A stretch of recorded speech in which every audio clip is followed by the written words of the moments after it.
Thank you, Dili. And Edwin may be having some issues of the network, but as per the program, I'll then take over and we start off.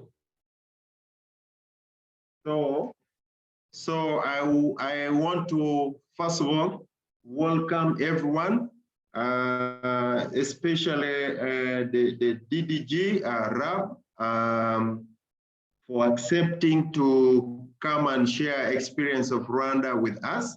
I also want to welcome the Executive Director of AFAS, Dr. Slim, who is in this call, and all the other directors and partners who are in this call. We are very honored for you to accept the invitation and spare your time to be here. It's a very important webinar because we do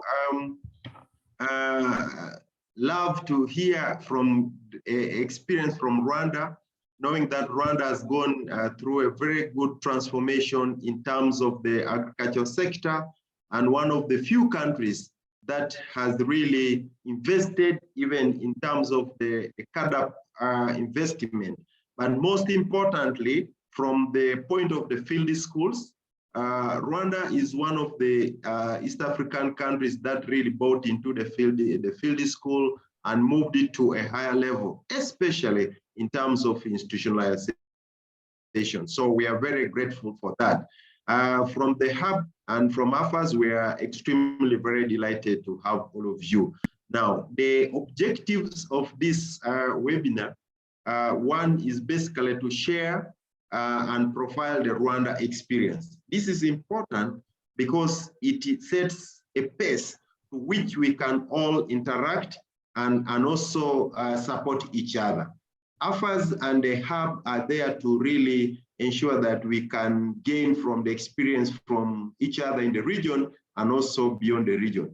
The second objective of this webinar is about looking at the field school institutionalization for the investment programs.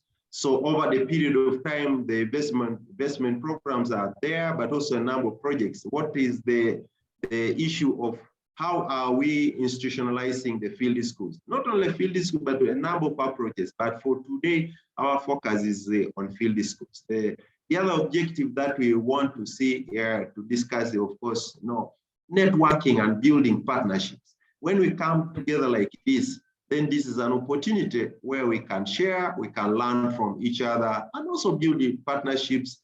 Recently, we were approached by Asian farmers and the networks through the global FAO network that they would like to come to Africa, particularly coming to look at how the value chains in the and using the farmer field school. So as you're aware, field is really a global and a noble approach that has really brought the, I know the ED of AFAS, and AFAS is the annual organization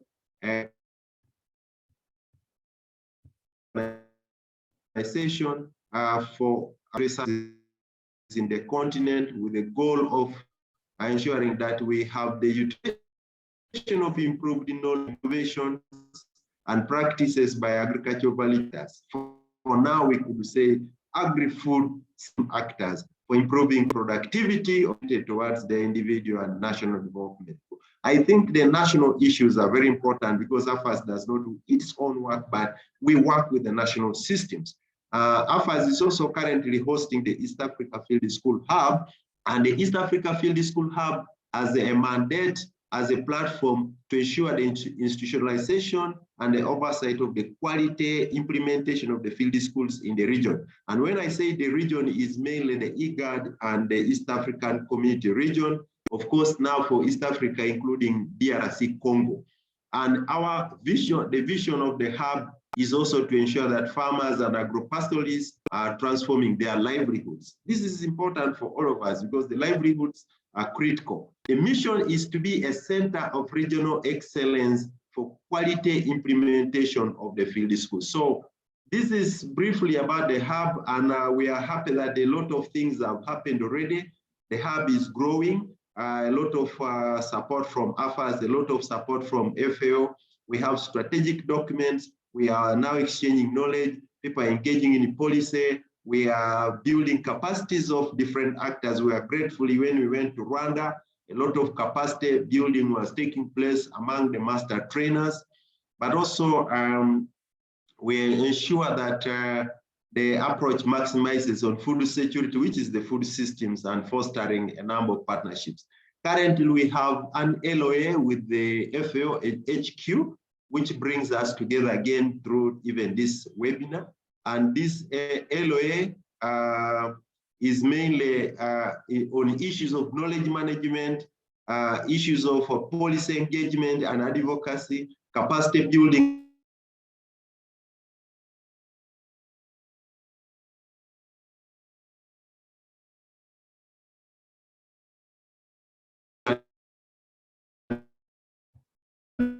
Max, we lost you.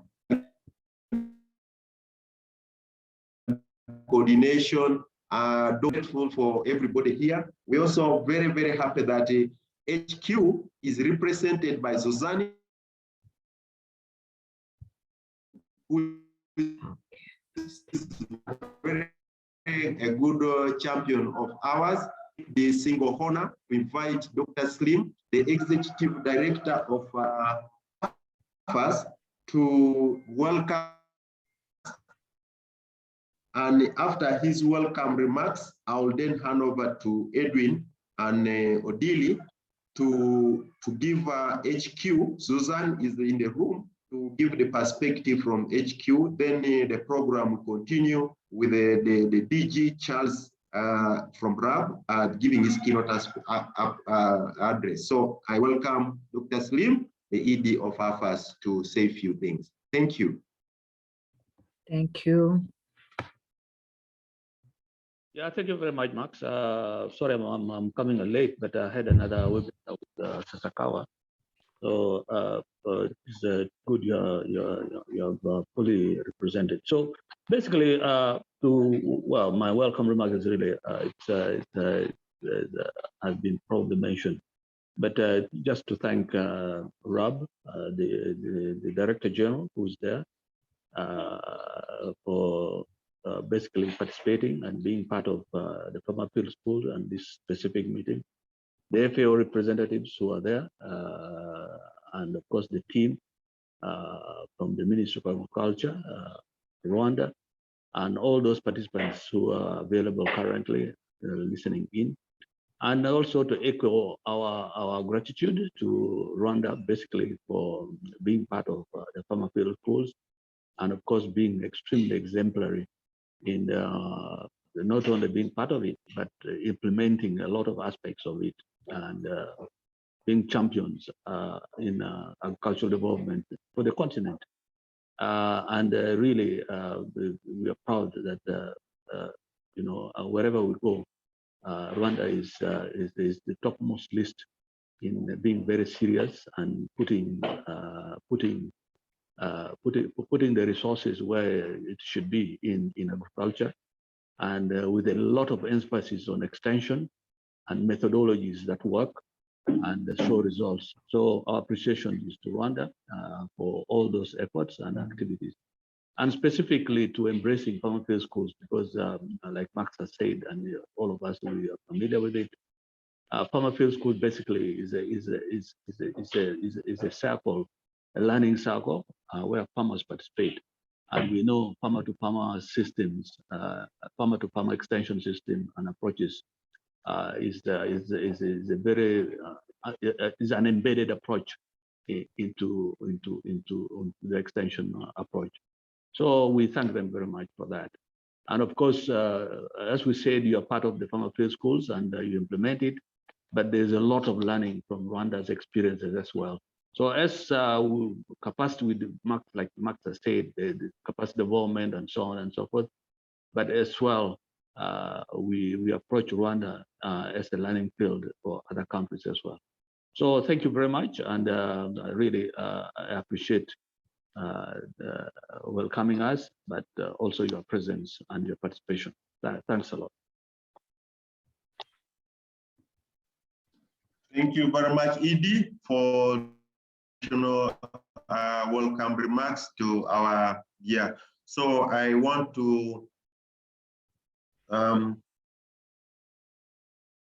also to hand over to Edwin and Odili to moderate the next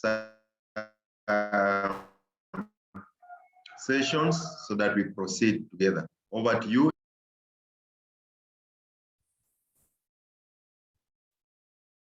Thank you, Max. Thank you, Max. Thank you. Challenges. Okay. Can you hear me? Can you hear me? Yes, perfectly.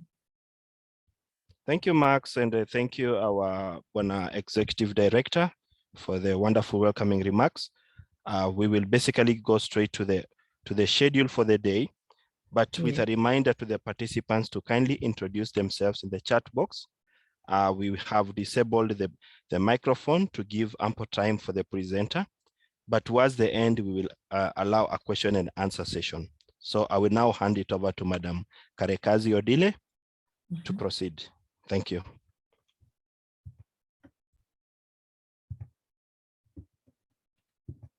Thank you, Edwin. Yeah, I think now it is time to invite Anne-Sophie to share with us his notes for today. Welcome. Hi, I'm actually Suzanne Phillips. I work in the team with Anne-Sophie, and she couldn't be presenting today. So I've been working in the Global Pharma Field School team based in FAO in Rome since 2013 on the Global Pharma Field School platform. And so I will just briefly give you an overview of how what the role of the global platform is in supporting the institutionalization of the pharma field schools. Sorry, Suzanne. Yes. For the sake of everybody, maybe now you can put on your video. Yes. I didn't put it because everybody knows me too much. Yes. Feel free to put on the video. Thank you. Yes, I am trying, but it says the host has disabled it. So if you can enable it, I will share my video. Let me know when that's the case. Technical team, please, Kenneth and Sharon also do that. Meanwhile, Suzanne will continue. Okay. Right. So good morning, everyone. It's nice to be here with this event organized by our colleagues at the East African FFS Hub. It is one of the most active hubs, so I am really honored to be here today presenting briefly our role as the global FFS platform. So as you know, the Pharma Field School was initially developed by FAO in the 1980s, and since then it's been expanding and been used by many programs, many donors. It's used in over 90 countries for the past 30 years, tackling lots of different systems, farming systems and farming problems and issues, trying to make agriculture more sustainable. So together with this increasing popularity, we have observed as the key practitioners in FAO a need for better support to the quality of implementation and also to the institutionalization of the principles underlying the Pharma Field School approach, including the discovery learning aspects, putting farmers at the center, and the sustainability of practices and systems. So the Global Pharma Field School has been set up in 2017 to provide a support in improving the quality of FFS implementation and institutionalization. And we do so around 4 main functions that the platform does. So the first function is to connect different practitioners. The second one is to work together to bridge knowledge gaps. Then working on building capacity, and then finally supporting policy building, policy and institutionalization. As a team, we're based in FAO Rome, but actually we work together with all the regional, sub-regional networks and all the expertise that is present throughout the FAO national regional offices, but also at the division. And then we have a network of partners with other organizations that use farmer field schools. So just give you a quick overview of for the 4 functions of what the platform does. So to connect practitioners, we've actually set up a website and a discussion group that's quite active and trying to map the expertise. But also the main thing is, well, supporting the networks as far as possible, encouraging and trying to support networks of practitioners at regional levels, and then setting up the partners network, which now includes 20 organizations, a bit more than 20 organizations, including big NGOs like CARE International and Oxfam, but also smaller ones that do innovative work around field schools. It also includes some development agencies, such as JICA, the Japanese Cooperation Agency, and then the International Food and Agriculture Fund, IFAD, and several others. Some research centers, such as the CGIAR, research centers like SIP, the potato centers, and a few others. So that's part of the work that we do to support quality. In terms of bridging knowledge gaps, that means working together with practitioners to provide guidance, technical guidance. The FFS platform website includes many of the publications existing now on farmer field schools. So it's a kind of one-stop shop where you can find most of the things that have been published on FFS so far, including impact studies and manuals. So the idea is that you don't start from scratch. There is so much that's already existing, but also to identify some areas where more knowledge is needed, like digitalization, M&E, agroecological practices around FFS, agroforestry. These are some of the themes that have attracted attention and that through the existing networks, we realized needed support and development and were interesting.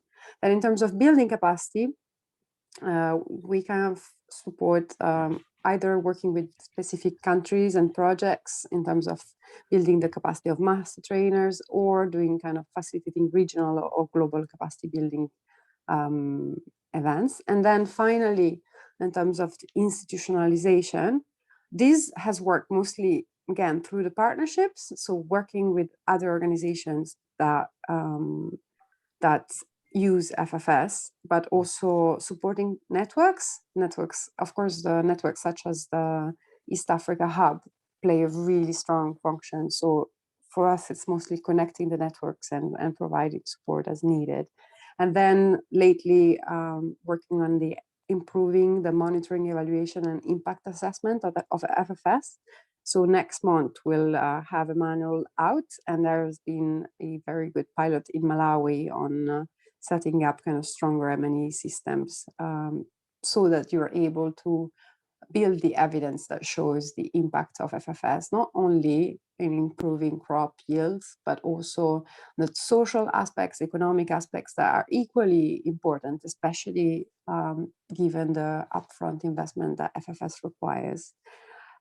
Within FAO, we've recently been selected as one of the high impact value programs. So there is a new program started that's called FAIR, which stands for Farmer in Innovation, and which will mainly focus on making sure that field schools are used not only in terms of improving the sustainability of crops, but looking at wider systems across all FAO areas of interest, and in integrating digital tools into FFS appropriately.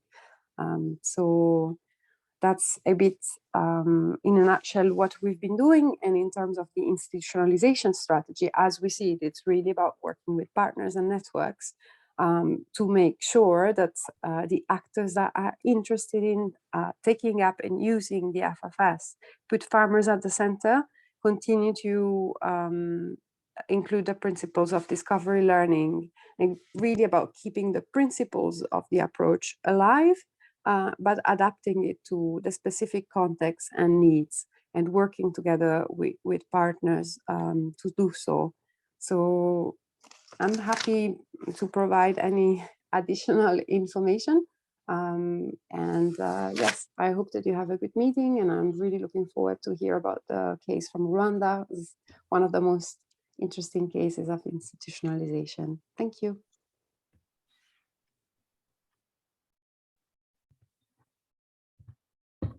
Yeah, thank you. Thank you, Suzanne, for sharing with us the many role of the global communities, FFS communities. Now we are inviting the DDG, Dr. Charles, to share with us on institutionalization of field school in Rwanda. You are welcome, Doctor. Thank you very much, Odilo, and let me also take opportunity to say hello to Max and the colleagues. I'm not sure whether you can hear me. Perfectly. Okay.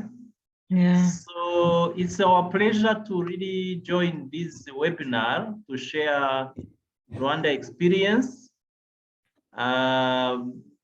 We have a presentation and I'm with my colleagues in RAB, Mr. Musa Senge, who is really the leading a team working on a daily basis on how to make sure we implement the FFS in extension, supporting extension through our partners, including One Acre Fund. So on behalf of the team, I want to make a small presentation, short presentation. Okay.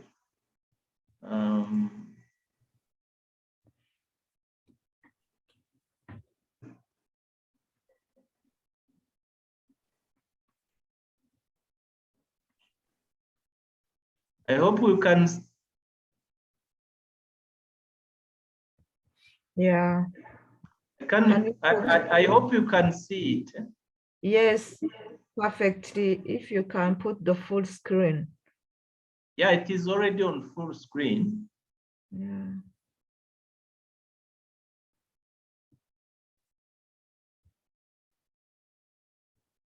Try again.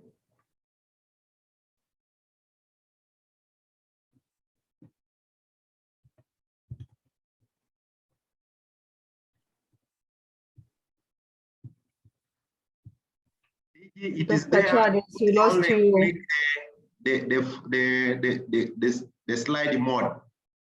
Sorry?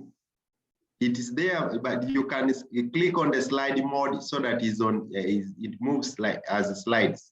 Thank you, Didi.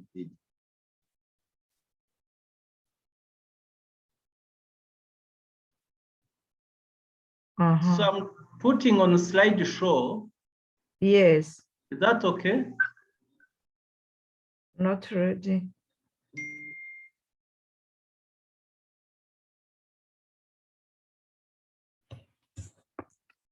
Click on full screen.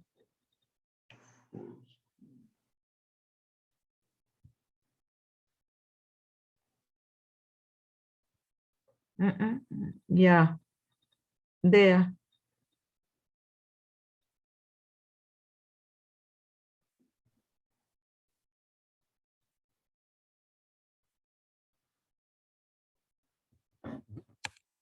Dr. Charles. Yes. I think we can continue like that. Okay, so so just to introduce this approach and why we adopted Twigire Muhinzi approach, and what is actually Twigire Muhinzi and how Twigire Muhinzi approach was implemented. Just for those who don't know or hear Twigire Muhinzi for the first time, Twigire Muhinzi is an extension approach that combines both the FFS and the farmer promoters approach. So it combines implementation of extension at a low level of administrative levels in Rwanda, which are the cell level and the village level, because that is where we have the farmers. So the farmers, the majority of farmers at the village level, we want to make sure the extension is reaching the farmers at the lowest administrative unit, where we have the largest concentration of farmers. So the approach was introduced in 2009. That was in the support for PSTA2. It stands from Strategic Plan for Agricultural Transformation 2 at that time. But the approach was continuous even now as we are implementing PSTA4. And just a bit of details on what we currently concentrating on to implement PSTA4. I think that the objective for the 2018-2024 strategic plan, this is the PSTA4. The objective is to achieve food security for the country, but also to generate, to help farmers generating income out of agriculture. For the sake of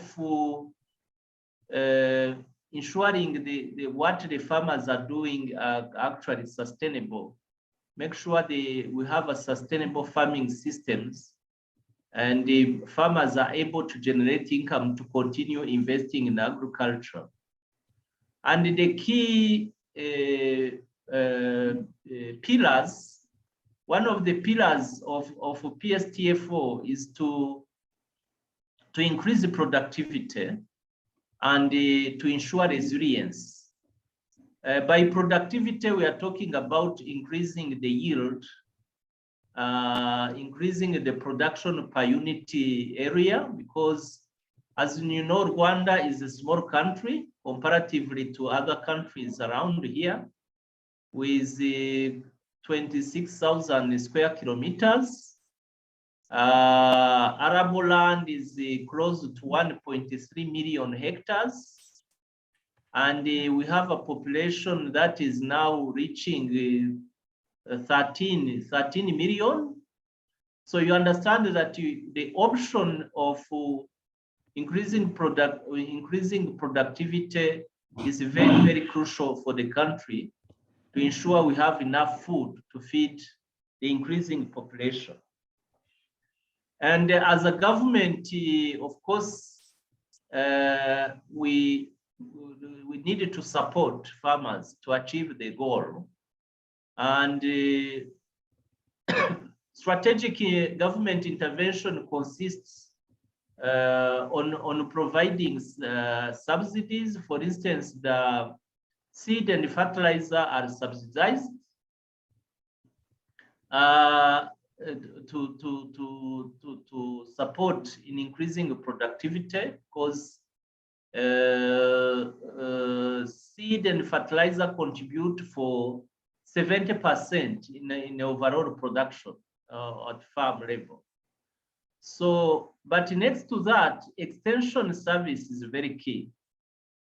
Just distributing fertilizer and seeds it's not enough as long as the farmers is not does not have a proper training, does not get correct advices, does not access the other technology that are supporting in increasing production. So extension and access to extension is very key. So reason why we came up with a grow home solutions or gross home extension model, which is Twigire Muhinzi, to continue supporting the farmers to ensure the seed and fertilizer that they get, they be able to get a better return or a higher return on investment. So in this slide, you are going to give a highlight or to explain what is the Twigire Muhinzi. As I said, it based on two complementary Attention, Bwana DDG. Can you hear me?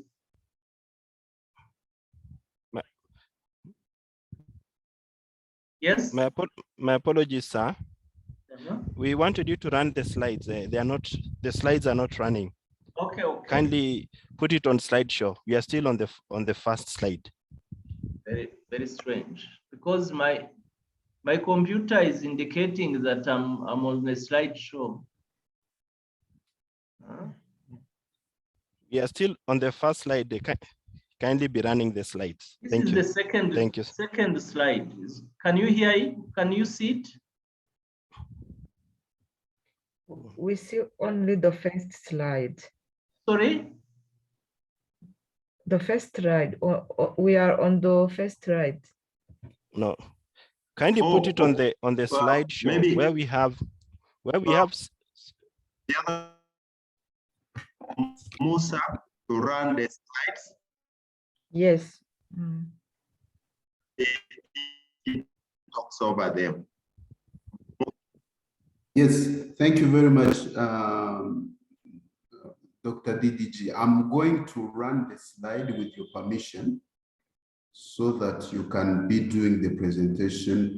You can do the presentation and be running the slide. Is that fine with you, DDG? Okay, so go ahead and share the slide. Okay, thank you. Give me 1 minute to find it on my computer.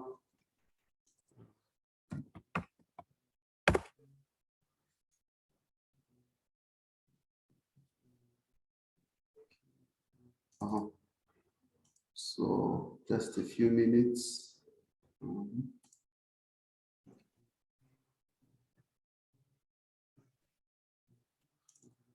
Presentation.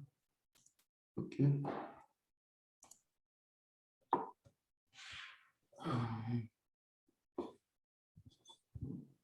Okay. Present.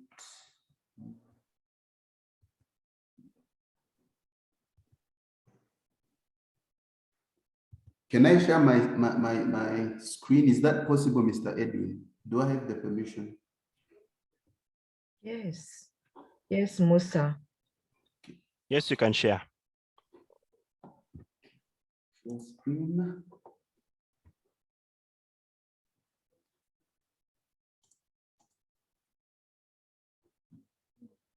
See.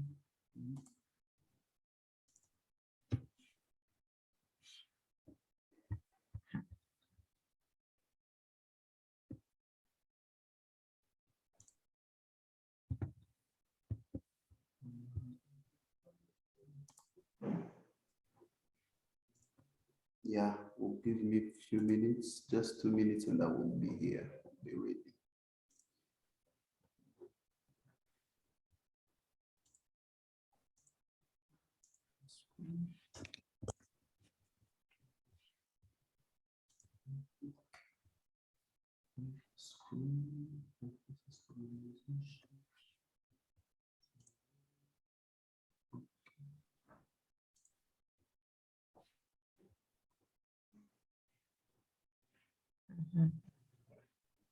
Enable editing. Yeah, let me put it very well.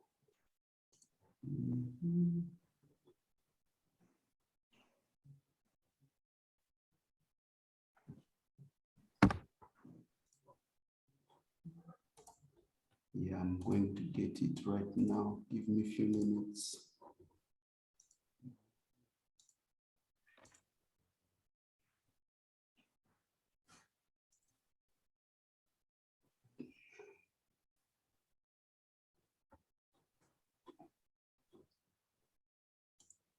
Okay.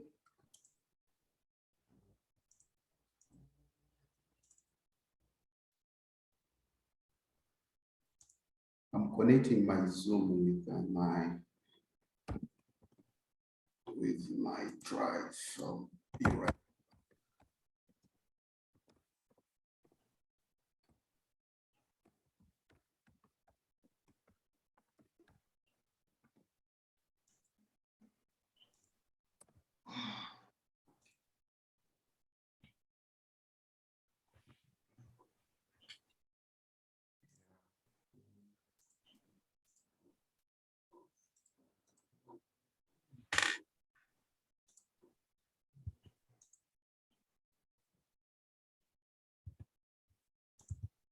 Advanced print of screen.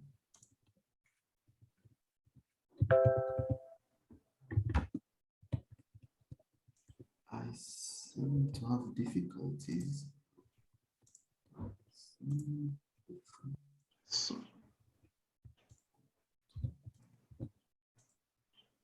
Yeah, I'm trying to link my. Mr. Musa, the difficulty is it on sharing the slide or connecting? Do you like I'm trying or to you share it to me connect on my email Google. and then I can run it from my side. I was about to suggest the same. Both DG and Musa share the slides with us on email. Copy edit myself and Odile. Yeah. Then we can project. I think that's better. Yeah. Let me do it. Okay. Let me Okay. share Thanks. my. Okay.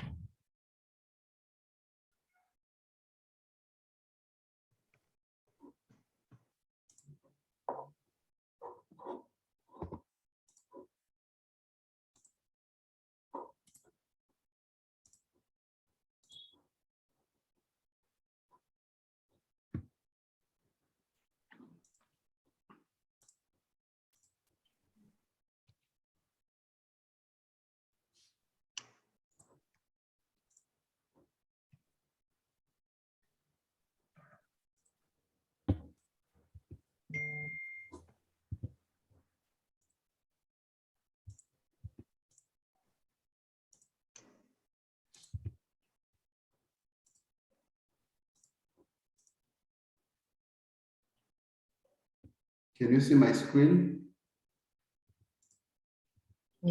Yeah, perfectly now. Yeah. Okay, over to you, DDG. Okay, I'm ready to start. Yes, please. So go to the next. I think. So I think we have already introduced this. Go. So.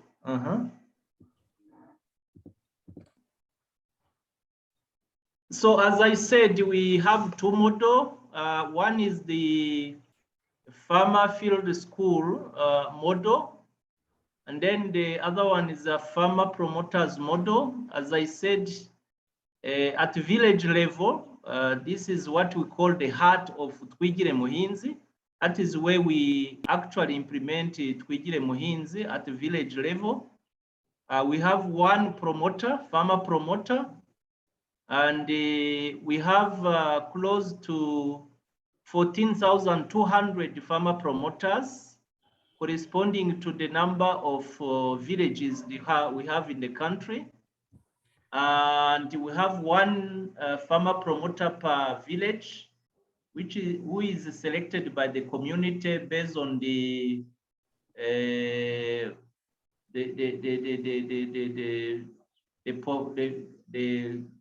performance in the way the person is performing in terms of agricultural production.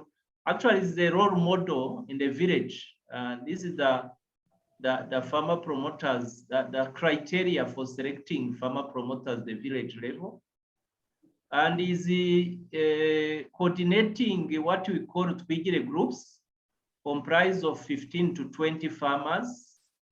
And out of these groups, we usually get 3 to 5 members per groups are joining what we call farmer field school groups that are at the cell level.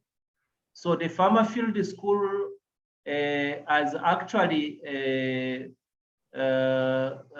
farmers with some experience and responsible for training their farmer promoters, the fellow farmers, in the farmer promoters that are supposed to implement agriculture at the village level. And if FFS facilitators are close to 2,500, corresponding to the number of cells in the country, and are responsible for providing training and holding weekly meetings, but also running some experimentation for very specific crops. And this is usually trained farmers by master trainers. And we have close to 44 farmer trainers in the country. So farmer promoters also have what we call demo plots at the village level that usually are conducted to demonstrate good agricultural practices, but also to introduce some of the innovation coming directly from RAB. What I would say is that this model is closely working with the Rwanda Agriculture Board, which is responsible for extension in the country. The farmer field school and the farmer promoters are operating within the local government entities, and they are being coordinated by the district, which is actually the implementing unit, the implementing administrative unit within the local government. And the budgets to run these extension activities come from the government. So each year, we earmarked close to 1 billion Rwandan francs going to the district to help them implementing the extension at the local level. But we implementing it together with the RAB, which has 13 stations. So we have stations across the countries that are working directly with the district and be able to reach out to the FFS and the farmer promoters to make sure we implement effectively the extension to up to the village level. Next slide. Yeah.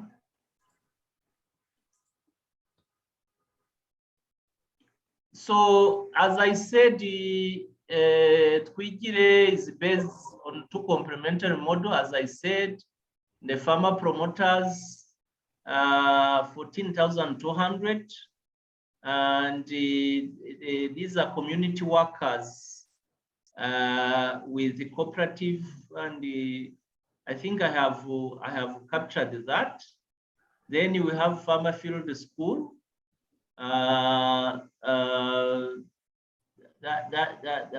Working with the actually operating as a service providers with cooperative at the district level, and we have 2,500, and they deal with the very specific crops, and you have some in-depth knowledge that they are able to disseminate to the farmer promoters to ensure this is brought to the village, to the farmers at the village level.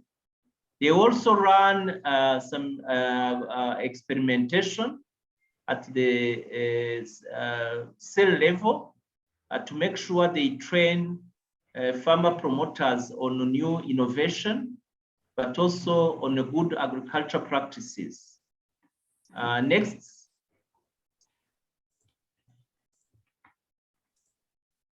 So how Twigire Muhinzi have actually transformed or brought in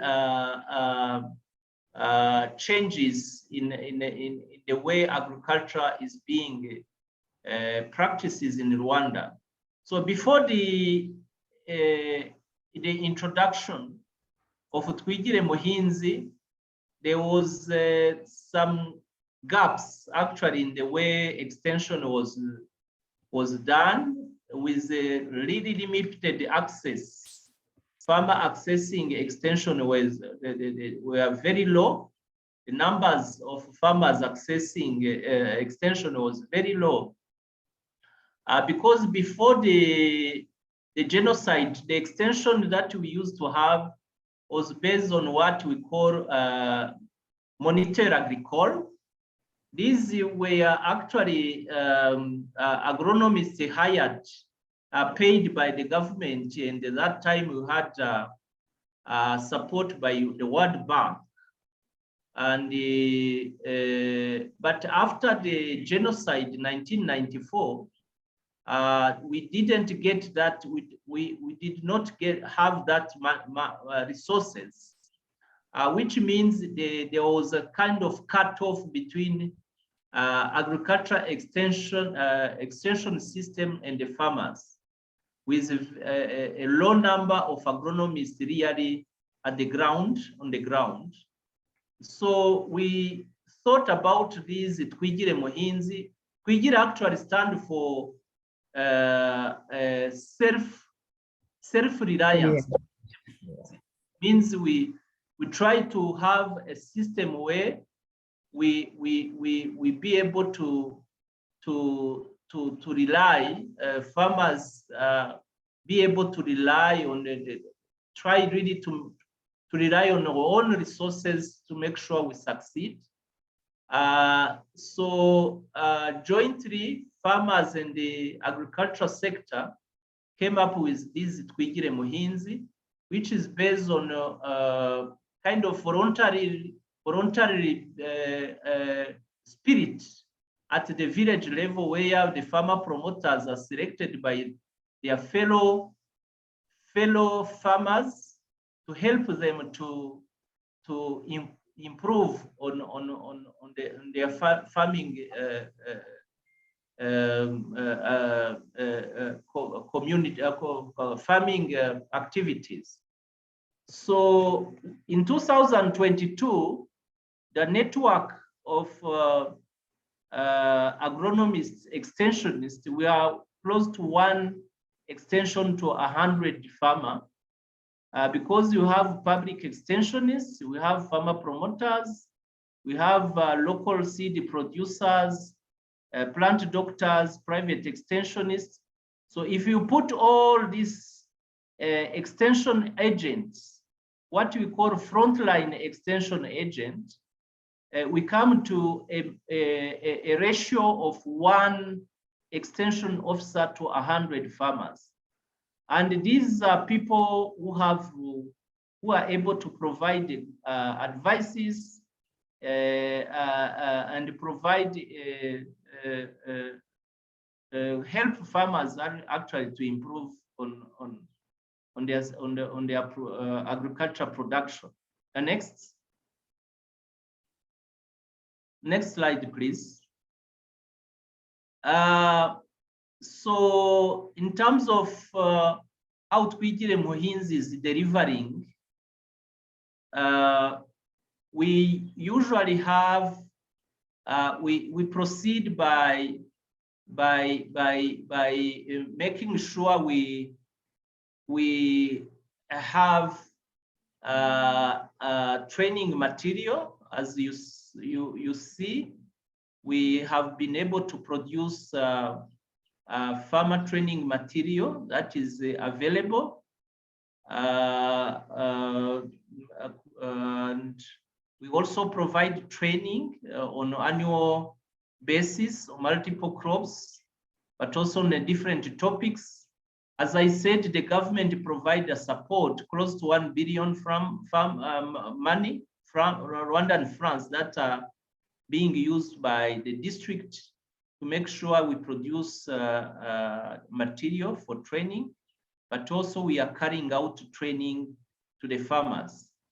We also have the aspects on input marketing and subsidy management. As I said, the government is supporting farmers in providing subsidy to input, but farmer promoters are very key in terms of make sure that the input are properly utilized, but also they run demo plots each season to continue training farmers on good agricultural practices and the benefits of using input to increase productivity. The farmer promoters also support in making sure farmers are get registered into what we call SNS, Smart Ngungane system. This is a digital platform where farmers register for them to access the subsidy, government subsidy. So to the role of farmer promoters in making sure farmers are mobilized and get registered, because for farmer to register, he needed to use he or her own phone and to fill some information so that the information can reach the agro dealers, so that the agro dealers can compile data and be able to order input. So to make sure all the farmers within the village are registered, we usually use we collaborate with the farmer promoters, the 14,000 farmer promoters at the village level to do the required mobilization so that the largest, the farmers get registered into the system. We also have the tree campaign where farmer promoters also play a key role. We collaborate with the other partners, including 1 Acre Fund, and close to 20 million trees are distributed on an annual basis to farmers across the country to promote their agroforestry, but also to make sure we control erosion. So erosion control is very key when it comes to Rwanda, where we have the largest part is hilly, have a steep slope. So to make sure we conserve, the soil conservation activities are very key as we look for increasing productivity. We need to be able to control effectively the soil erosion to keep the fertilizer that is applied, but also to limit the soil losses. So the tree campaign is run concurrently with the agriculture season implementation. The other aspects is regarded to innovation and system change, where the major the goal is about reviewing the policies, but also the priority initiative to ensure that we keep track on the goal of increasing productivity. Next slide. So this slide is indicating how do we use data to advance at Pigire Muhinzi. As I said, one is developing a material, training material. And we also have a number of activities that we do to continue improving on Twigire Muhinzi. One is to increase the farmer promoters' motivation. On this, let me share what we have been doing to make sure these farmer promoters continue to get motivation. I need to recall that farmer promoters are actually working on a voluntary basis. They are not paid. These are not government officers. They are selected by fellow farmers to help in promoting good agricultural practices. But as a way of motivating them, we now we're collecting 2 francs, Rwandan francs per kilo of seed and fertilizer sold in this country. And this money is put on a special account, and their money, this fund is used to award the best performers, the best farmer promoters performers, those who have actually been able to mobilize for use of fertilizer and seed. So the farmer promoters who have mobilized more farmers to and make sure input are used by large numbers of farmers, they get reward. They get reward from that fund. We also have the marketing capability that we are trying to develop with the farmer promoters. We have a project with the JICA on what we call a SMAP approach. The way we have now in collaboration with the farmer promoters, try to bring in the issue, the aspects with the marketing, to make sure farmers who plan to produce, they know the market beforehand. They do some market survey around in the village. They know what is the commodity that is likely to be required on the village, the needs of the market before engaging in agricultural production, before engaging in a seasonal agricultural production. So that is a SMAP approach that we are developing. We have been developing with the JICA, and now we have RAB and a number of farmer promoters that are implementing this project, introducing this approach in Twigire Muhinzi. The other aspects in the capacity building, I think I have covered that. The other is about improving information access, which is very key to make sure farmer promoters get the right information. Next. I'm not going to develop more about that, how the Twigire Muhinzi has achieved its goal. Of course,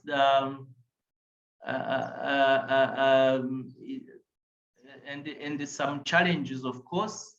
Of course, to increase the farmer promoters' performance, there is an issue with motivation through incentives. I think we have covered that. Is the capacity building through training, the raising accountability through tracking and the proper monitoring and evaluation. Of course, we RAB as responsible for extension, the coordination of extension in the country. We need to ensure that the farmer promoters and the FFS continue to be focused on the priority in line with the PSTFO implementation. So PSTFO is a 7 years agriculture agenda, and these extension officers actually need to keep track with the main goal and to ensure we reach our target by 2024. For regarding the sustainability, we aim at generating income and reducing costs so that we are able to continue to operate by building a partnership, gaining sponsorship, and get other resources to continue funding Twigire Muhinzi. As I said, it is a government now fully sponsoring Twigire Muhinzi, but we are looking forward to also have other partners and the other building a partnership really to continue to support that. We also do some advocacy by reviewing agriculture system extension and institution design to identify and advocate for improvement. In terms of innovation, we continue to identify the best methods to drive the behavior change and to look for the more impactful things for farmer promoters, and we target training and marketing services. Other innovation or technology like agroforestry, vegetable seed production, as regarded as other technology where farmer promoters can get involved in as a way of continue to increase production. Agroforestry is very important. As I said before, its contribution in terms of controlling erosion, but also in terms of increasing income to the farmers. When it comes to, for instance, the fruit trees, is regarded as a profitable business, as a profitable activity that farmer promoters can engage in.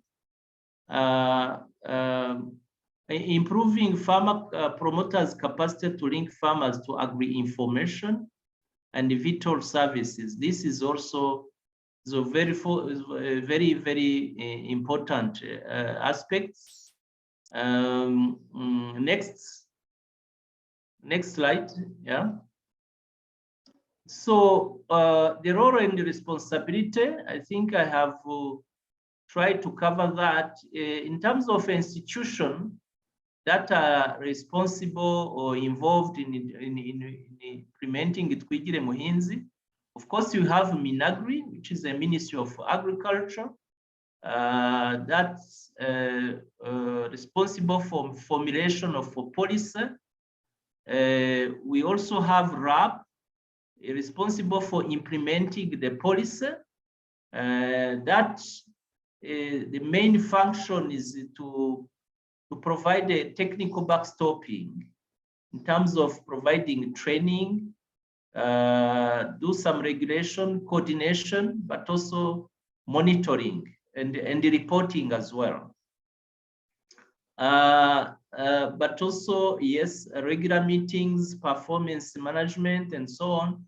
So the RAB as a agents under Minagri and responsible for extension play a key role because we are bridging between Minagri and the local governments. As I said, Twigire Muhinzi is implemented through local governments. This is part of extension system operating in a under local government. So the linkage between the ministry and the local government is really fully played by RAB. We have other institutions like the SPIU unit. SPIU stands for Single Project Implementing Units. Is a coordinating all the projects under World Bank and IFAD. So Farmer Twigire Muhinzi also is supporting for the implementation of those projects that are under Minagri. Yeah, of course, under RAB, we have the field coordinators, master training, RAB station technician, and under the district, you have agronomists. Sector, under the sector, we have agronomists. Under the cell, we have SEDO, but also the farmer promoters under the village. So all these people are actually parties in the parcel of the Twigire Muhinzi systems, with the key role of RAB being able to coordinate all these officers up to the village level. Next. So I wouldn't probably develop more on, talk more about the key challenges. The key challenges, as I said, the first is to be able to continue motivating the farmer field schools and then the farmer promoters. Some of the farmer field school facilitators,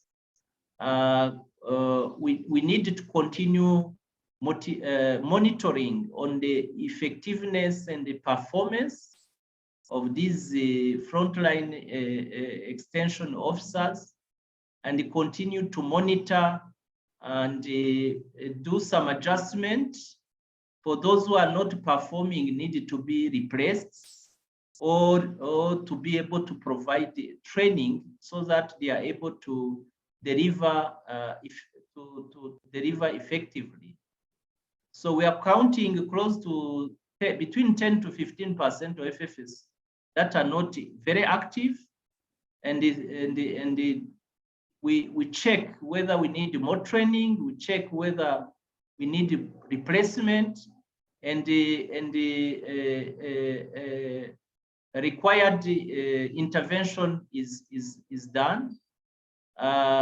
So the issue of evaluating farmer field school and farmer promoters is very important as well. We at national level, we used to have master training who were in charge of training FFS. These are master trainers are no longer active, so we need to continue to see how we can activate them. In terms of managerial and the leadership skills, we continue to engage in providing capacity, to providing training, required training, and to make sure that we create accountability mechanism because these are people that have direct access to farmers, that are taking them, that are creating actually changes. We are able to make changes because of these extension officers. So it is important to continue giving them capacity, but also they need to be accountable. This is what RAB continue to engage in, to check whether they have required skills, to check whether they are able to implement effectively. The issue of capacity building in the other topics, that is what we continue to do. Like now we are engaging in conservation agriculture. We are providing training now to the farmer, to the extension officers to see how we can build capacity in terms of implementing conservation agriculture where it is relevant. The issue with the grain storage, post-harvest handling, good post-harvest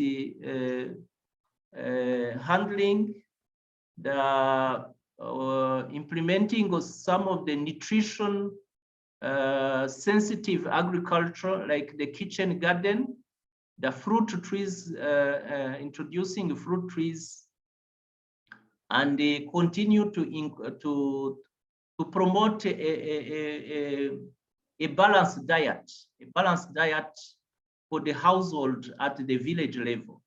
On this is very, very key because, as I said, RAB, Minagri, we are responsible for increasing productivity, but we need to ensure also that households actually are able to get a well-balanced diet so that we reach the food security.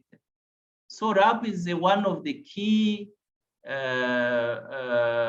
partner in promoting a good nutrition, a well-nutrition diet at the village level. We collaborate with the other institutions, including NCDP project. This is a national child development projects program, and other ministries, so that we be able to impact on the food security. The other element is the ICT. We are promoting ICT in agriculture. Reason why we continue to see how ICT can be introduced in improving how Kwigire Muhinzi. We already have, as I said, it's a smart Mungani system. It is digitalized subsidy management systems where farmers get registered into the system and get seed and subsidized seed and the fertilizer.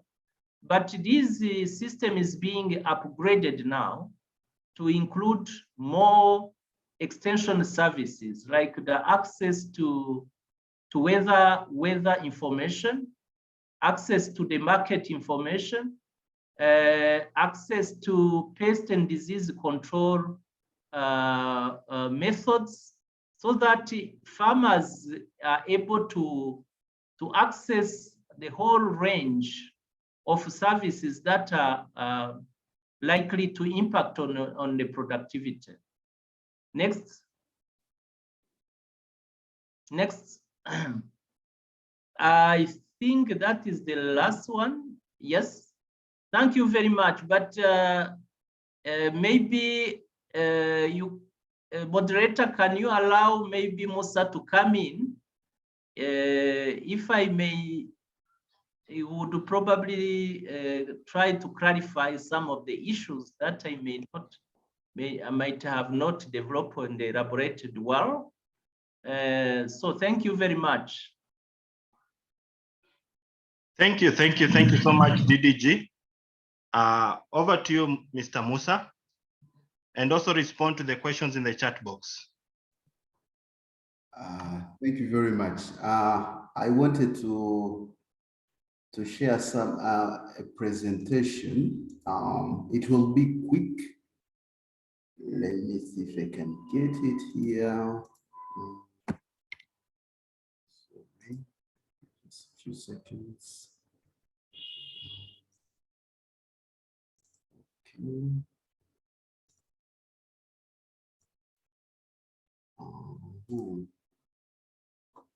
Yeah, I'm going to share my screen.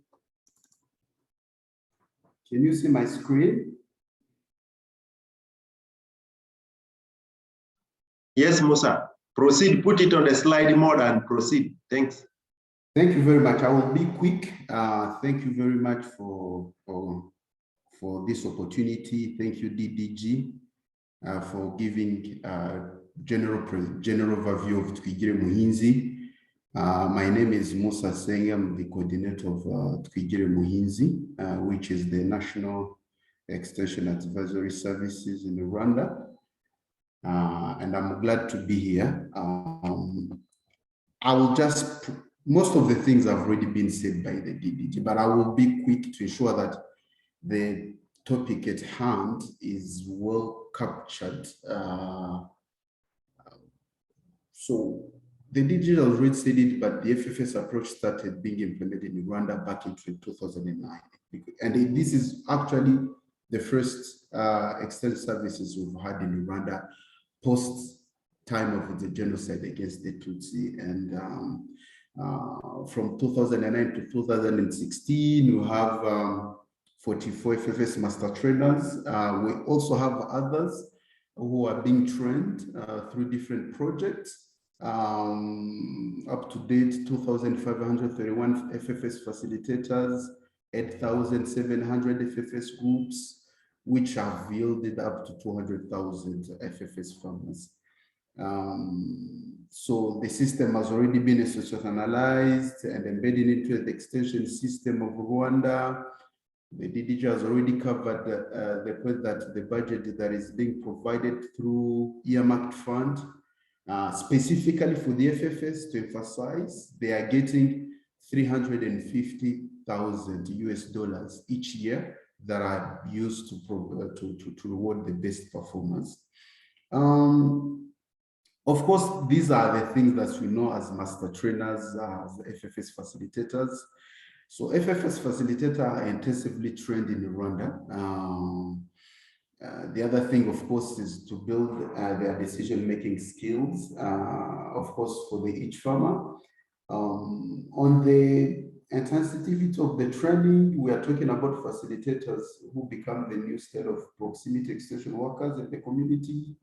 So season after season, they work with more and more groups. And of course, that's why when they are being trained, of course, they are really on top. For the farmer, of course, there are changes. And I remember yesterday I mentioned how, for example, FFS are now being part of the as seed producers in Rwanda. Some cooperatives of FFS are producing seeds because they are early adopters, but the spirit was also transferred to the farmers. And of course, all of these are long-term. We are not really talking about short-term. There are key successes. So explicit focus on building strong groups. That is one of the key things we focus on. And of course, we always analyze the specific needs of each group. And this is really a farmer-to-farmer approach whereby farmers are the ones that decide that we have this challenge, would like it to be improved in this way. This is not new to all of us here. A typical training of FFS will start from land preparation, planting, follow-up of the growth, up to the harvest. And you could see the layout, which reminds me of my time back at the university 12 years ago when I was doing my thesis. I always thought I was among the first people to know how to do treatment and control, but I was wrong because FFS facilitators have been doing this since I was actually in school, and I'm feel humbled actually to have been part of this process throughout the years. So basically everything is done with an approach of having treatment area and control area. So farmers practices, FFS practices, and this has been a game changer in the Rwandan context. This is a typical weekly FFS session, opening prayer, we'll have some dances, we'll ensure that we have attendance. So all of these are not something new, but of course we make sure that all of the activities are done, and of course giving time for the farmers to go back to their households and do some other activities rather than taking the whole day.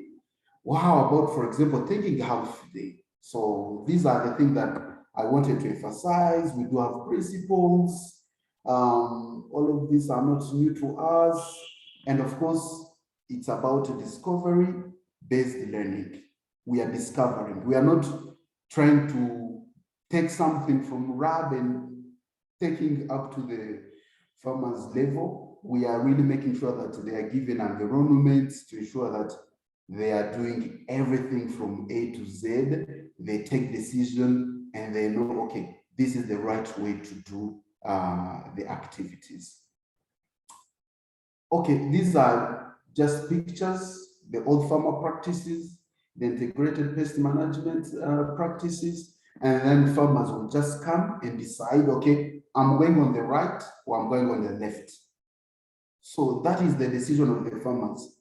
There is nothing that comes as top-down, because top-down were left behind. We no longer use a top-down approach, and this is really thanks to the FFS approach. So what makes FFS different in Rwanda? I mean, farmers are empowered because they are the ones who take a decision. They also find solutions to their own problem, and of course they anticipate for the future challenges, which is really key as far as Rwandan context is concerned. These are existing tools. I'm not going to really delay on this one. Observation, detailed analysis, presentation, and discussion making. All of these are not new for us. String list to plant, insecting bottles, 1 minute to answer. All of these are great initiatives that have empowered the Rwandan farmers as far as the FFS is concerned. We talk about insects.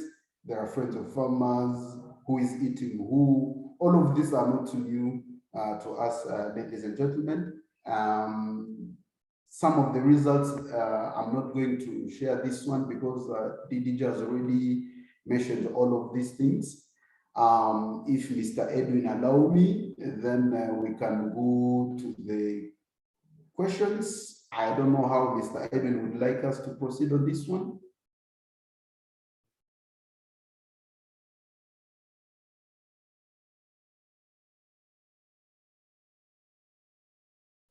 Mr. Edwin?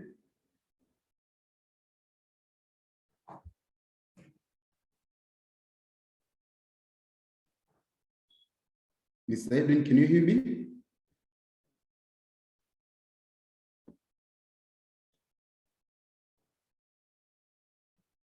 Sorry, Musa, I'm not sure why Edwin is, but thank you again very much for this practical presentation in addition to the detailed one by the DDG. So there are some already questions in the chat, which people have provided. If you access them, I think we could also respond. But we could also as well, basically, because of the time, I'm not sure whether we have some of the participants from Burundi, Ethiopia, Djibouti, Kenya, who would share the experiences. Then we could come back to responding, we'll come back to the responses together, so that we, in case they touch some of the issues that may have been raised by the participants, to be also good. But let me see if Edwin is back. You see, I see already some hands up. Oh, there are already some hands. I see a hand from Burundi, from Specios. Then I see Joseph Kihiro from Rwanda. His hand is up. So Mose, what you do, don't worry. Let's give this two. Then as you also scan through the Q&A, so that if you see others that you feel you would like to respond to, that'd be fine. So let me give Specios from Burundi as we wait for Edwin as well to come on board. Otherwise we continue. Specios.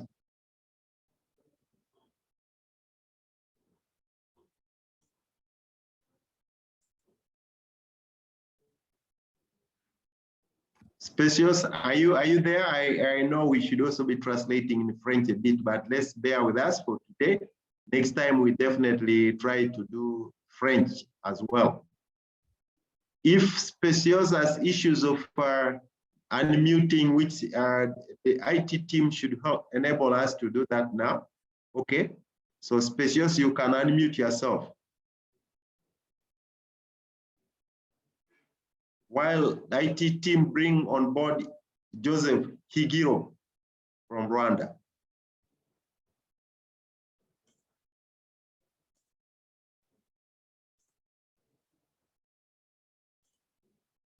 Specios is not unmuting herself really. Joseph, you can unmute and give your comment.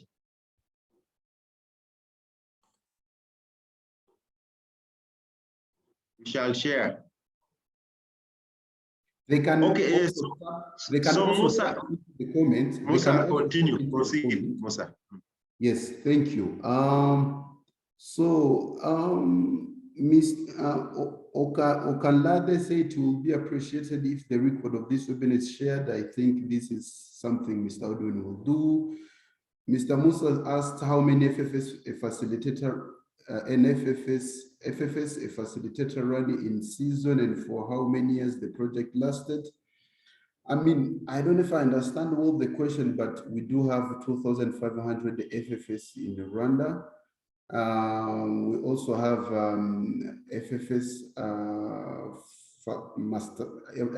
farmers who are between 5 to 15 in each group and FFS for each FFS group. And the project has been here since 2009 as far as FFS is concerned, but of course it was in 2013 that it was institutionalized and combined with the farmer promoter approach. The question from Eugene say that kindly share the presentation, something Mr. Edwin would look into. Very informative, inspiring account. I missed the operational budget of running this activity in one calendar year. Any guide will be appreciated. I'm talking about at national level. We are talking about different budget sources.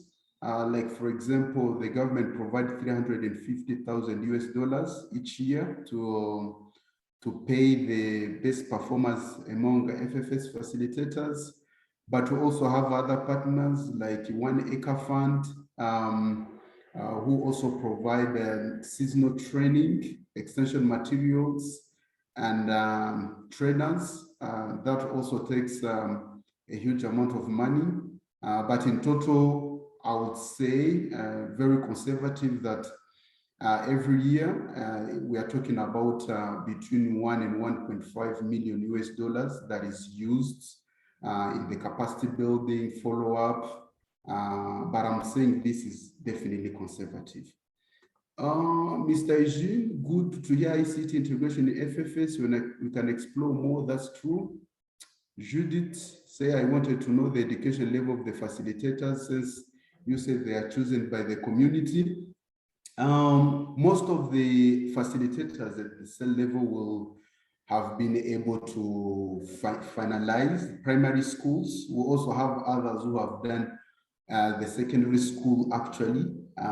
So they are able to read, they're able to write, but of course, most of everything, they are supposed to be opinion leaders. I mean, as Africans, we all know how education is not enough. You also need to be an opinion leader in your community so that you are able to provide any kind of technical, social, or any kind of support. So all of these are taken into consideration, and the good thing is farmers are the ones that decide because they know much more about their community. The other thing is it will be better for us to translate the document in French. That is well noted. I'm definitely sure Mr. Edwin is hearing. Yeah, sharing the documents. I think this may be the last question. Did I cover everything, Mr. Edwin, Mr. Max? Or there's the last one. What is the percentage government contribution on this combined extension model? Contribution in terms of budget? How much does the government allocate to this extension model? The government allocates more than $1 million US each year, but specifically for the FFS, that's 350,000 US dollars. Looking at the whole panel of stakeholders in Rwanda, I would say the government is the main provider of the budget, and the other stakeholders come in tapping into. That's what I can answer for now. Edwin, I think we have the hand of the DDG app. He needs to complement, I'm sure. Yes. So let's allow the DDG. Thank you. Yes. Thank you, sir. I think I have shared in a chat box. Specious, can you mute all technical team? Mute Specious for now. Oh, yeah. I can also try to translate in French if those are French speaking, if you wish so. I was just I responded to a number of questions in the chat box. One was regarding the criteria used to award the farmer promoters. And as I said, you have created a fund, what you call Farmer Promoters Incentives Fund. That is meant by, this is we collected 2 francs per kilograms of fertilizer and seed sold to farmers, and the money are collected through agro dealership, and they are put on a separate account that is and the money are actually used to incentivize or to award those farmer promoters who are been able to mobilize more farmers for use of the input. And how do? We have a committee led by myself at RAB level, with the representative of the district. So we collect data on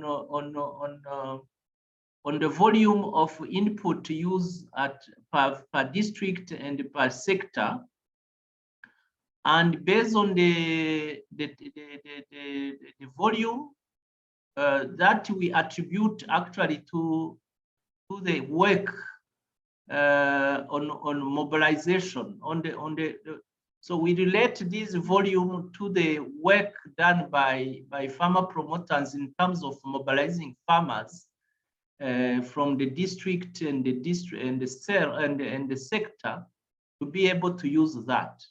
So based on these numbers, we are able to award farmers proportionally. So that is how we do. So far, we have been able to award fund from 2019, 20, 21. Now we are able to distribute this fund for 2022 for season A and season B. So it's a new incentives fund that we are creating. And this is the money that we're collecting from this input, but also we are approaching partners to see how the more contribution can be done to increase. I mean, to be able to have more resources and be able to award farmer promoters effectively. This is a strategic, very strategic to be able to retain the very good farmer promoters who are delivering effectively, who are performing very well. Because you understand, somebody who is not getting a balanced salary would at one point be discouraged to continue performing. So so that is a kind of incentives we think is going to help us to retain the farmer promoters and they continue to deliver. So regarding the education level of farmer promoters here, we are not really focusing on on the much more on education. Of course, we have a minimum education level 3 years and upwards to make sure the farmer promoters know how to write and read, and so that they are able to follow when they are being trained. But what we are looking for is the perception of the community vis-a-vis to the farmer promoters. These are selected based on their performance in terms of leadership skills. And this is mostly opinion leaders in the community.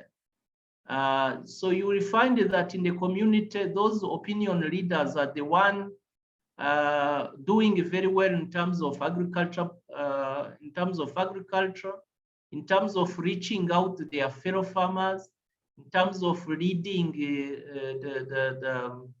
the leadership in the village. So we select among these people that are much more appreciated, much more have a better perception within the community. Regarding the education, of course, we need to have people who can read and write.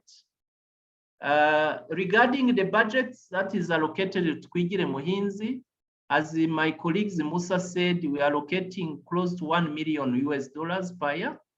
But as I said, other partners are also contributing. We are not able to provide their contribution, but it's a continuous process. We will continue to engage with the partners so that they also contribute to that. You have a project by World Bank, by IFAD, that also they are very much interested in implementing it in the separate project. So while implementing their project, they are allocating part of the fund to the training, but also to the normal activities in Twigire Muhinzi. So how do you manage to bring the privates? Okay, the private sector engagement to make sure they contribute to FFS sustainability of FFS is very, very critical. Already the farmer promoters in the FFS facilitators and the farmer promoters already private. They are private farmers. So we are contributing to build their capacity. We are contributing to make sure they support their fellow farmers to implement good agricultural practices. But in the pipeline, the Ministry of Agriculture is also planning to start a private extension system as well, what we call CAES, Customized Agriculture Extension Systems. This is a fully private extension that is going to work hand in hand with the public extension system.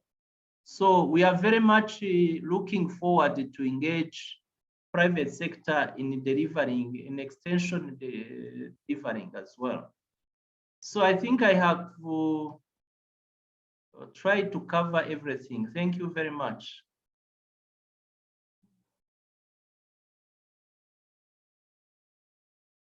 Thank you. Over to you, Edwin.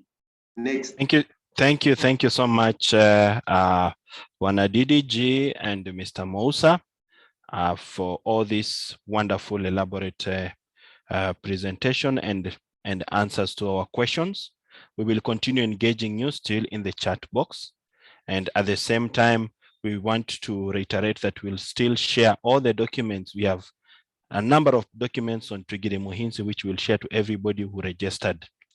But for the time being, I also wanted to just acknowledge if you have any representation from the 11 countries that we had invited, anybody from the Directorate of Extension, from either Kenya, Uganda, Sudan, South Sudan, Burundi, anybody, so that you can just raise up your hand. We will acknowledge you.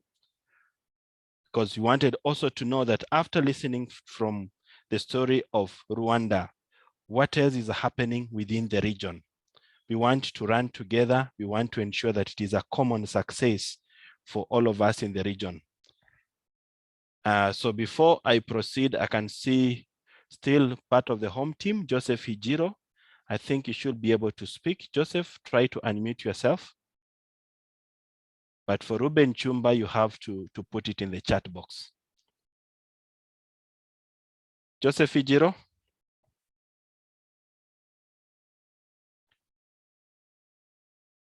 Admin, you can unmute Joseph.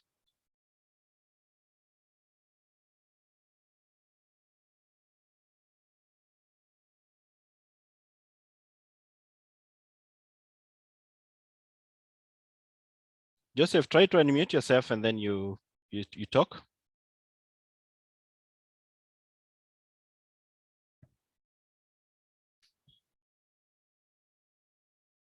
Seems you are not communicating with Joseph.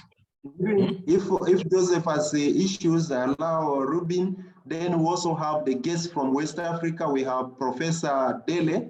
We could give him 1 minute to just appreciate. Yeah, our guest from West Africa.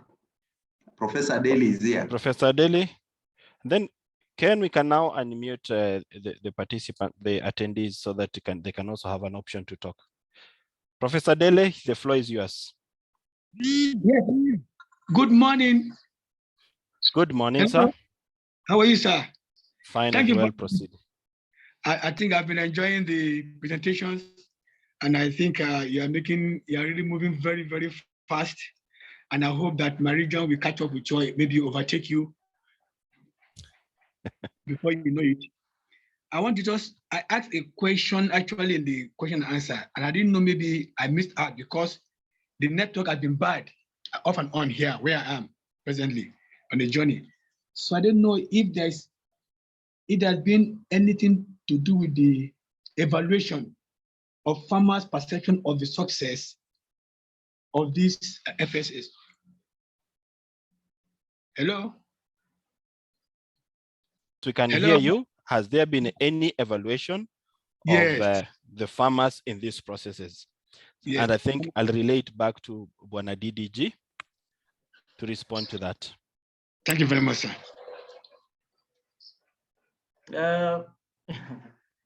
Can I respond directly? Yes, sir. Yes, please. Thank you, Prof. Yes, we have done this. We have done already some. We have conducted some evaluation, but it was done as a program, not as a separate for Twigire Muhinzi specifically, because as I said, extension is a part of the whole agricultural development program that we have. So and we have already 2017, we have done some evaluation for the crop intensification program, where Twigire Muhinzi has played a major role. So we have seen some significant improvement in terms of productivity for the key priority crops for maize, beans, cassava, Irish potato, and some other crops. We have seen significant improvement for technology uptake by farmers. So we can share this information, is compiled in one, but as I said, we could not separate extension from other component from the program. So extension is actually coming to support.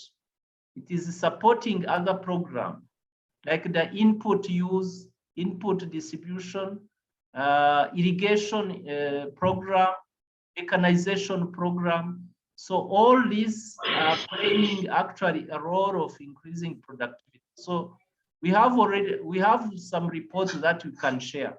Thank you. Oh, thank you. I'd like to have that report to see what you can do. Thank you very much. I'm grateful. Yeah, DDJ, can I add something?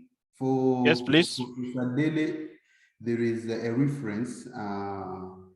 There is a study that was done by FAO and IFPRI. It was published in March this year, Institutionalizing Farmer Feed School at Twigire National Extension Systems in Rwanda. You can definitely Google it, you will see it, and there are really great insight about the FFS in Rwanda and key findings. Feel free to Google it. I'm going to put on chat the title, and then everyone can definitely look into Google. Thank you very much. Thank you so much. An important announcement. We've now allowed you all to be able to speak, but please, let's do it moderately through the chair. We have another 15 minutes, which I will, and our apologies because we started 15 minutes late. So kindly allow me to give preference to anybody from the Directorate of Extension. And I've seen now, Freddie Thomas and everybody else, you mute yourself first, unfortunately. Freddie Thomas.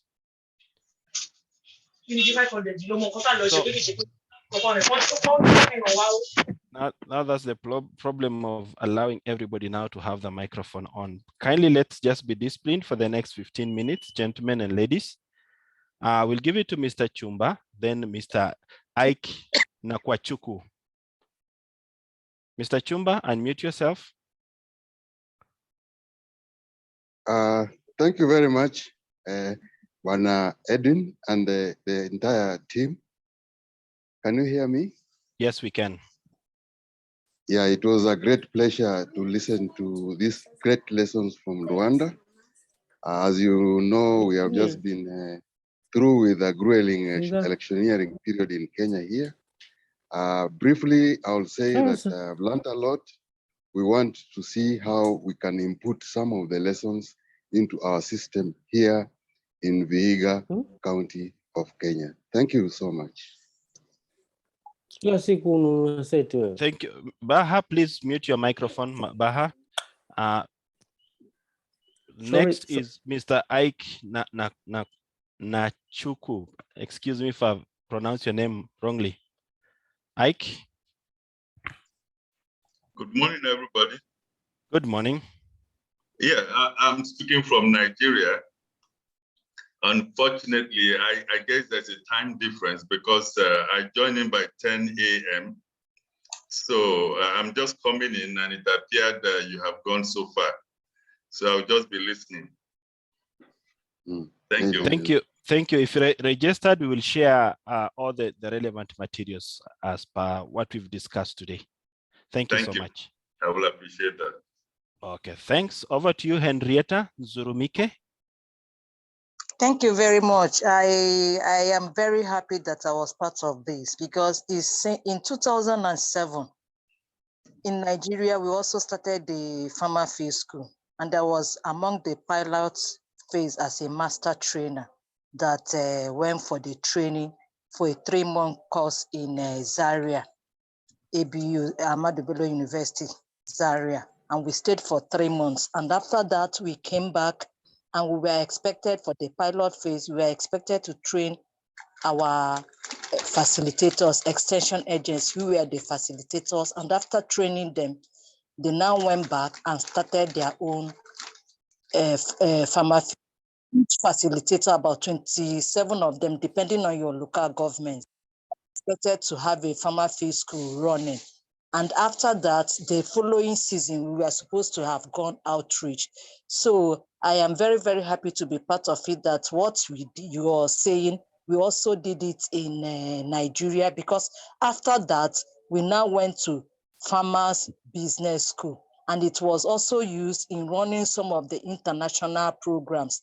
And most of the programs we are now trying to do, we are trying to use the farmer field school because it's a fast approach and it reaches farmers best. Instead of one-on-one, you use the group approach, which is also demand-driven. And I'm hearing you saying we are no longer doing top-bottom because it doesn't work.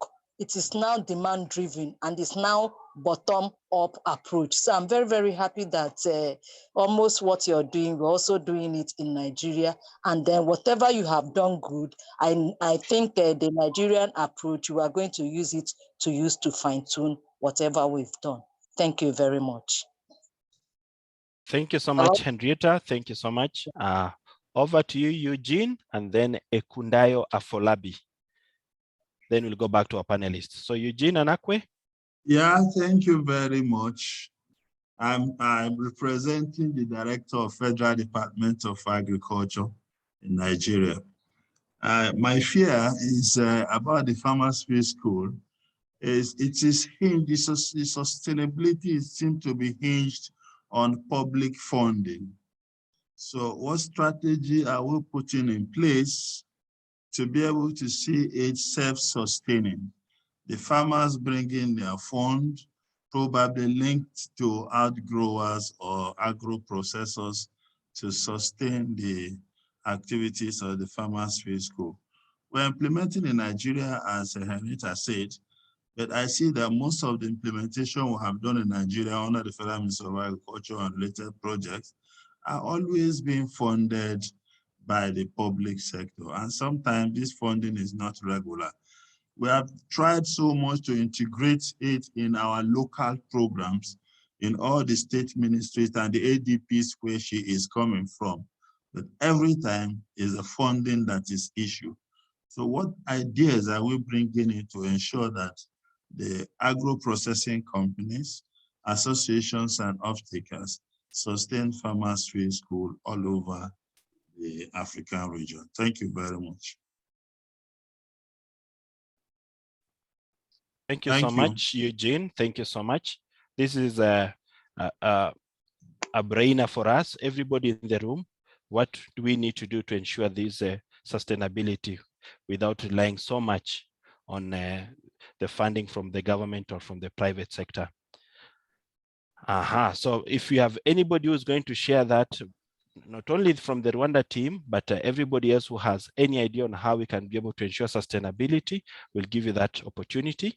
But I'd already seen the hand of Ekundayo Afolabi and then Baha. Over to you, Ekundayo. Good morning. Good morning. And thank you very much for the opportunity. Once again, I need to thank my president of NIFAS, Professor Dele Tologbonshe. My question is this: for the FFS,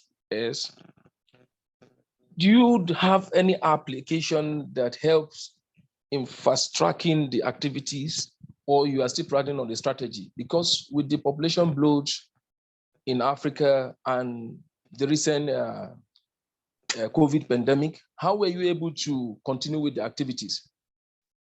Because I think it will be a very good strategy if an application is developed on that app that you can also be able to continue to run the activities. And I think, again, it will reduce the cost implication.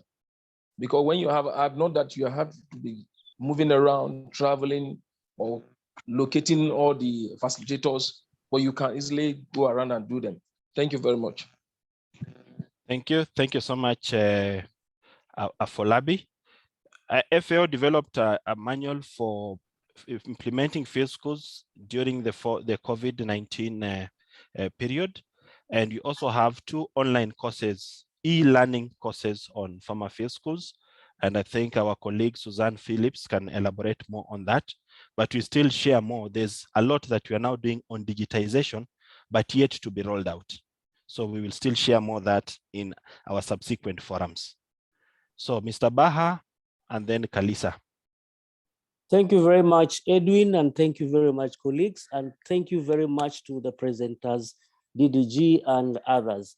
I had 2 issues, Edwin. The first one was a question on how Twigiri Muhinze is supported by policy. And then 2, allow me to speak to the question of field school sustainability. I think from my observation, where we are weak as an FFS fraternity is on building further capacities of farmer field school networks. or whichever name we want to give them. We have an avenue and an opportunity to support farmer field school networks that will really be able to be able to contribute further to sustainability even long after programs have closed shop. So in the journey towards training of facilitators, we must be able to emphasize much more critically on the role of farmer field school networks after the trainings, because farmer field school networks can be able to take over the role of marketing for the groups. They can take over the role of proposal writing. They can be able to take over the role of linking or linkages or strengthening linkages with other partners. So that is one area where we really need to build and focus as an FFS fraternity. Over to you, Edwin. Thank you so much. Great lesson Edwin, there on Edwin, FFS. Can I answer a question? I wanted to relate to you and DDG on the policy, how Twijeri Muhinzi is being supported by policy. Yeah, before I come back to the policy, there was a question like how sustainably the FFS program is in Rwanda. Oh, yes. We have a best learning lesson here, and I'm really happy to have on board Mr. Higiro Joseph, who was really at the forefront of FFS when it started.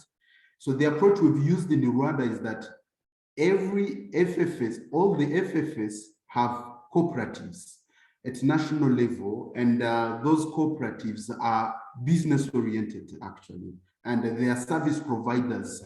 They are allowed to compete for any kind of grants or any kind of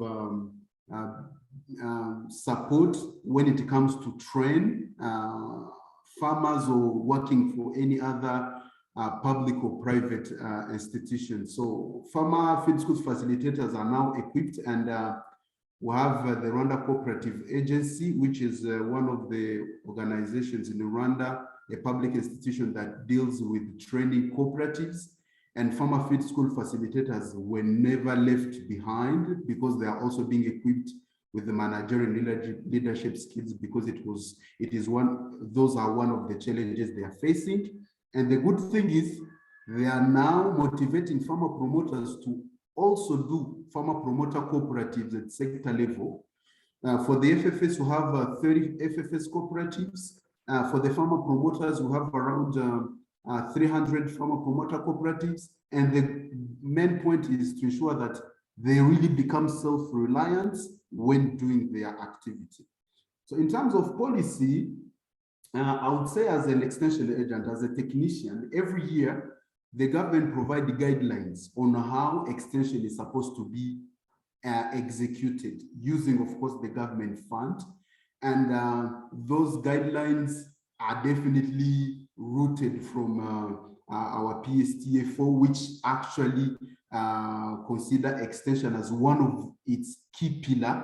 If you could go and read the PSTF4 for the Rwanda, the program for transforming agriculture in Rwanda, in its 4th program, you will definitely see extension as one of the key pillars as far as policy is concerned. Thank you. Thank you so much. Maybe Bernadette, you can also add something. Yes. Yes, Edwin, thank you. I think Musa has said it. For the self-sustainability, just before I talk about the policy, as he said, farmer promoters and the farmer field schools facilitators are actually now have their own cooperatives.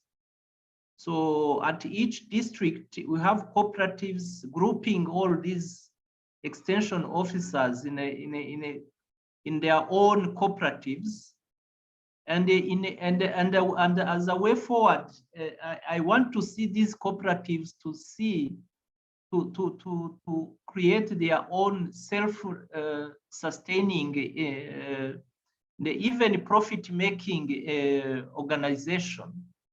And as I also mentioned, we are creating an incentives to make sure these people already well organized in cooperative will continue to deliver on extension, but also trying also to build their own self-sustaining mechanism to ensure even outside the government support, these people will continue to operate, providing extension service to the farmers, but also build their own capacity to continue to survive. Thirdly, I have mentioned that in the pipeline, we are intended to create a private extension services. And I want to see these people also playing a bigger role in providing services to farmers through a private extension model as well. These services will be much more directed to the commercial farmers. We have a section of farmers who are engaged in commercial production, agriculture commercial production, that actually need very specialized services. And these are farmers who are able even to pay services and to the extension. So get access very specialized extension services.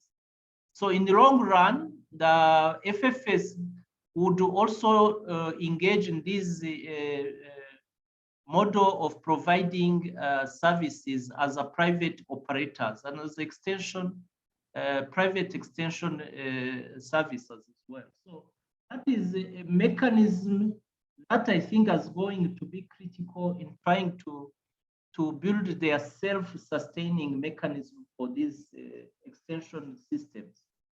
I want also to, on the issue of the policy, I must say that we have agriculture policy and also the strategic plan for agriculture transformation agenda is 7 years, which is expected to end in 2024.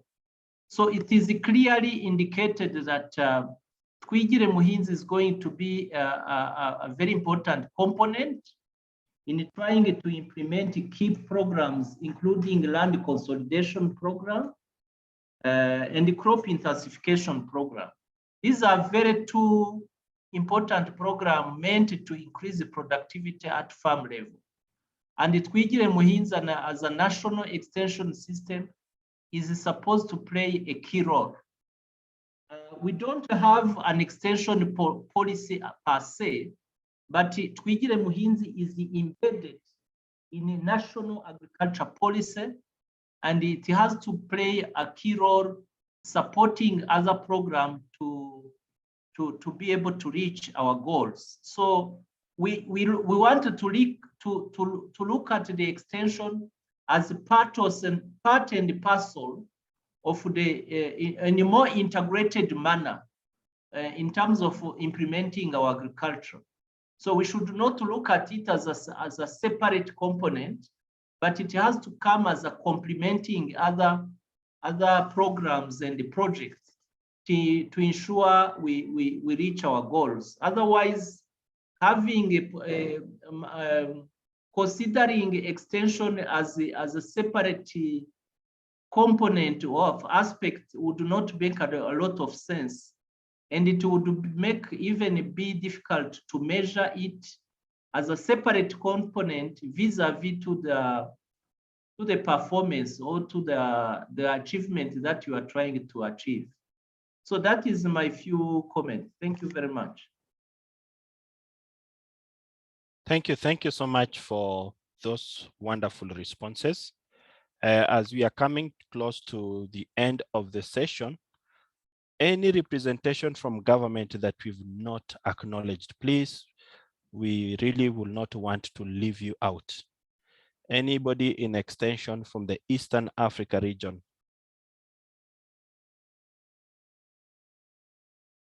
And then I've seen Kalisa Jean-Pierre, your hand is up. Edwin, we have Solomon here. Thank you, Edwin. Solomon. Yes, please proceed. Can I continue? Yes, no, where's Solomon? Just a moment, Kalisa.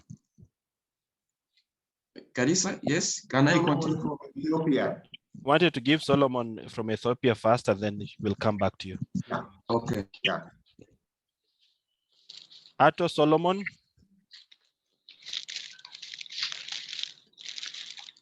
Just unmute yourself.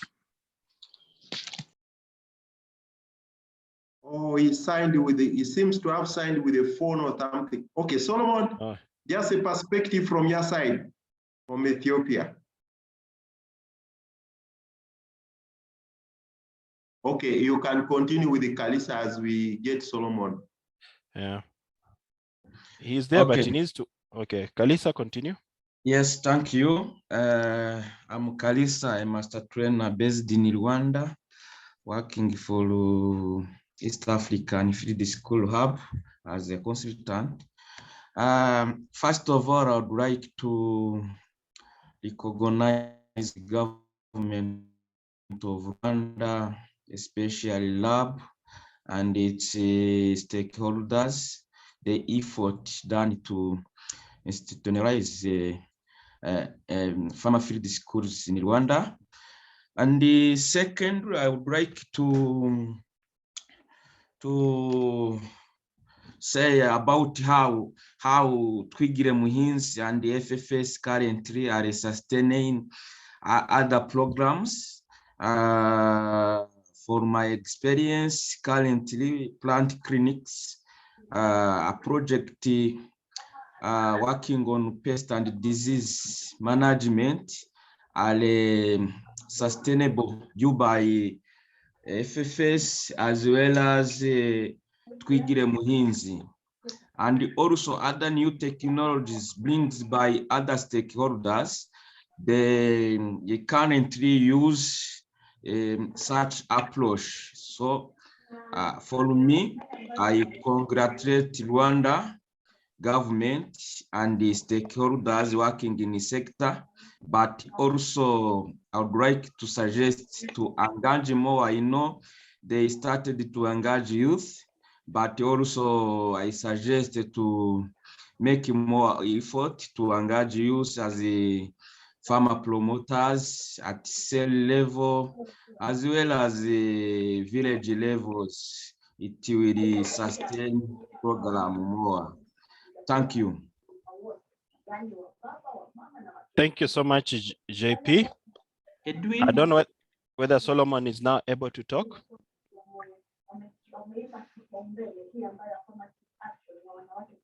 Solomon? Not yet.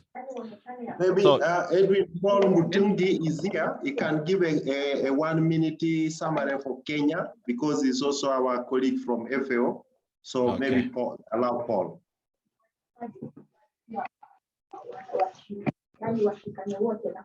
Okay.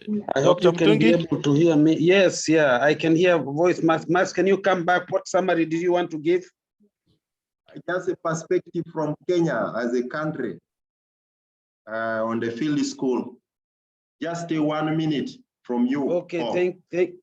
thank you very much, Max, for this opportunity, and thank you everybody for the FFS forum and all those who are attending.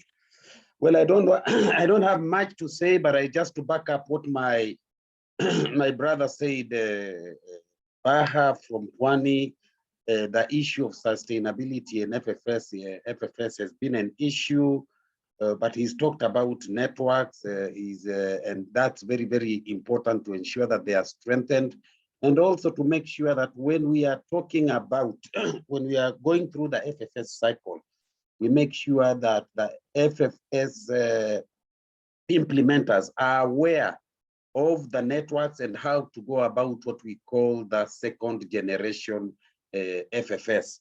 Now, this is very, very evident in one county in Kenya, whereby the second generation and even third generation FFS have been able to go on because of the issue of networks. And also, the other issue is that if you remember that when FFS begin, they are normally given something that we call a grant, but there is the contribution from the group. And a contribution from the group shows that sense of ownership. So while we are implementing FFS, let's make sure that the FFS groups are aware of that initial contribution, because it is very, very important to ensure that the FFS groups continue and are able to sustain themselves. It gives them that sense of ownership. Basically, that is what I'll talk about. And then lastly, I'll still talk about the issue of institutionalization, especially in the institutions of higher learning. We've still got quite a lot to learn from Pwani University, and it would be very, very important that we get the updates from Pwani University on what they are doing and where they are up to now, and also institutions like Makerere and Hawassa from the other regions, so that other countries like Rwanda and Tanzania and others within the East African fraternity can learn. Thank you very much. Thank you, Dr. Mutungi. Edwin. Yes. If you can give me just 1 minute to respond to one of the questions regarding the fast tracking of the work of please do.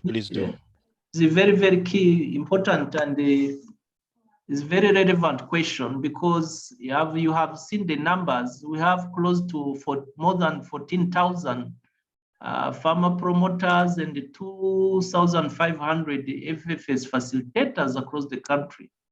So what monitoring and the fast tracking the work is very, very challenging. Of course, we are at this level, we rely more on a district coordinating unit. As I mentioned in chat box, at district level, we have a team led by the vice mayor in charge of economic affairs, who has actually agriculture in its portfolio. He also has a director for agriculture and natural resources, but also district agronomists. At district level, at the sector level, we have agronomists and vet medicine. Then we have another somebody in charge of economic affairs at cell level, and then we have the village committee that is leading the village. So all these people are actually supporting in agriculture implementation, agriculture program implementation. But as you can imagine, the work of RAB is much, much more critical in terms of fast tracking and the coordination. And the reason why we are working with the people from IT to develop IT tool that is going to help us to continue monitoring and the conversation, continue to interact with the people on the ground, to follow up on the work, but also try to support them in the challenges that they are facing. So as I said, you have what we call Smart Nkunga, the systems. It's a digital platform already supporting in input subsidy management. And we wanted to upgrade the system so that it is able also to support in extension delivery services. So I must recognize the challenges, but also I think the IT solution will be able to address these challenges. Thank you very much. Thank you so much, Bwana DDG, to echo your words and the question that Mr. Afolabi had asked about the application on how we can be able to scale up and fast track FFS within the region. We will be involving a number of you in a different forum, because this is something that is being spearheaded by FAO and its partners on how we can be able to digitize the FFS. There are quite a number of trials that have taken place in Asia, and you also want to do a number of them in Eastern Africa. So with your permission, Bwana DDG, you might also second one person from Rwanda to be part of this ongoing discussion. Sure, thank you. And Afolabi, if you can also share with Max or Professor Tole, one person that we can also co-opt so that we can bring our minds together and digitize our FFS processes. Thank you. So, ladies and gentlemen, allow me to say we've had a wonderful 2.5 hours, and thank you so much to the Rwanda team. Our webinars are usually 1 hour, but I've seen all of us have remained in attendance for 2.5 hours without dropping off. This is very commendable. Thank you for your participation. Thank you for your questions. We will document this meeting and share all the relevant materials to you. I will just want to take or relay the meeting back to Mr. Max Olupot for a vote of thanks and finally to close the meeting. Thank you. Thank you. Thank you very much, Edwin, for ably moderating this important meeting, and very, very sincere appreciation to the RAB team led by our dear DDG, Charles, Dr. Charles Jani, for such a comprehensive presentation and also all the experiences that we've shared. I also want to express our very sincere appreciation to our partners, the FAO HQ, for sharing experience, but most importantly, also for the support that we receive in terms of moving the field schools in East Africa forward, and the partnership that we have, and our Executive Director, Dr. Slim, for gracing this important meeting. Thank you very much amidst the tight schedules that you have. To all of you, the colleagues from the Field School Fraternity, Otis, this has been a wonderful day. There are no words to describe our commitment than to just say thank you and keep the fire moving. From AFAS and the hub, where we have a lot of things that we shall be communicating. Of course, one of them is the rollout and piloting the mail system, contextualized from the global mail system. Then also we're doing the categorization and the typology of the master trainers and farmer facilitators. And just yesterday, we had a very good meeting again with IIRR in terms of the impact stories, the documentation of the impact stories. We want to see how the field schools have really impacted the lives of the smallholder farmers in the East Africa region.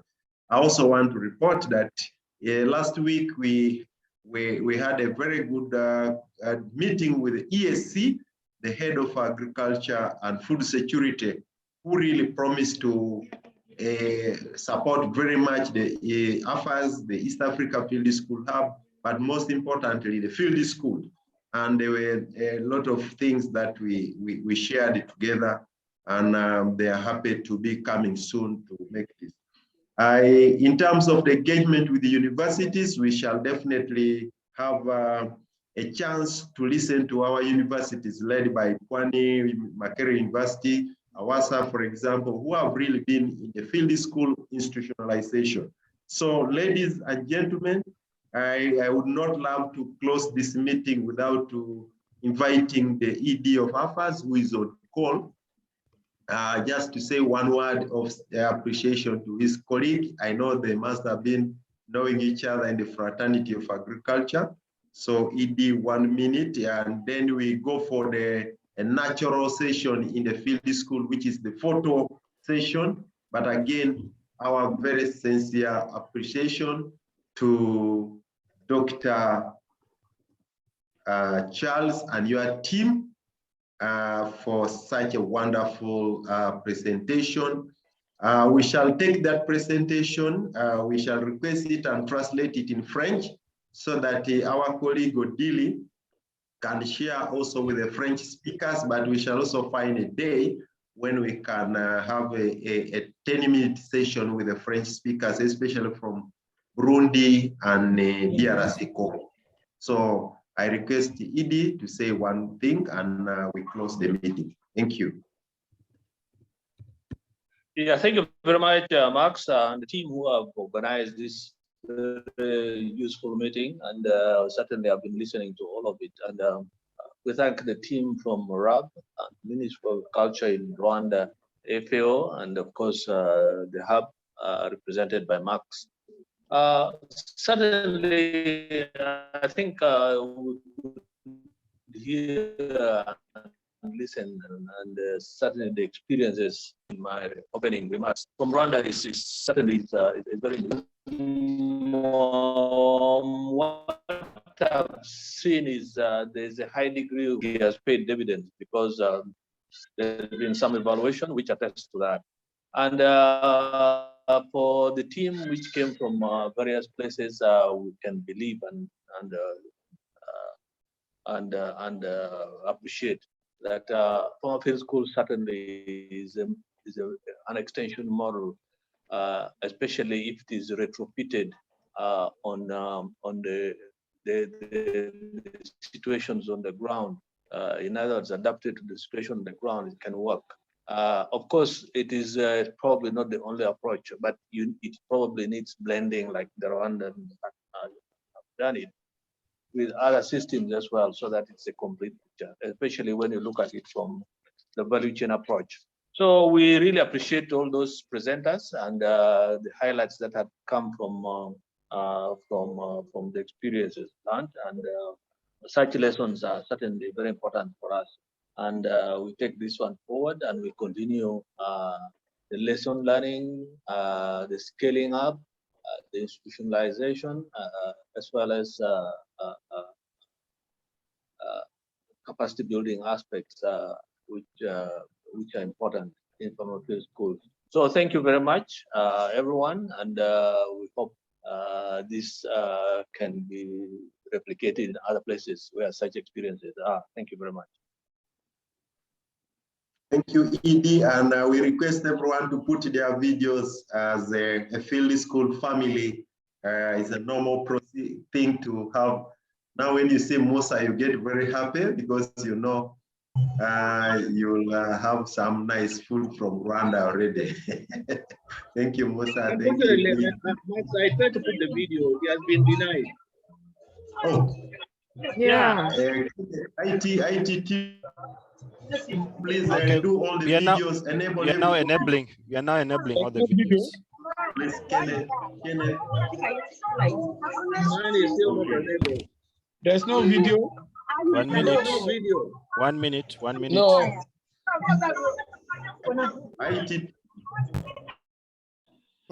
IT team is working on that. Just give them 1 minute only, and we shall all be on Zoom. Just enable everyone. Musa, how are you?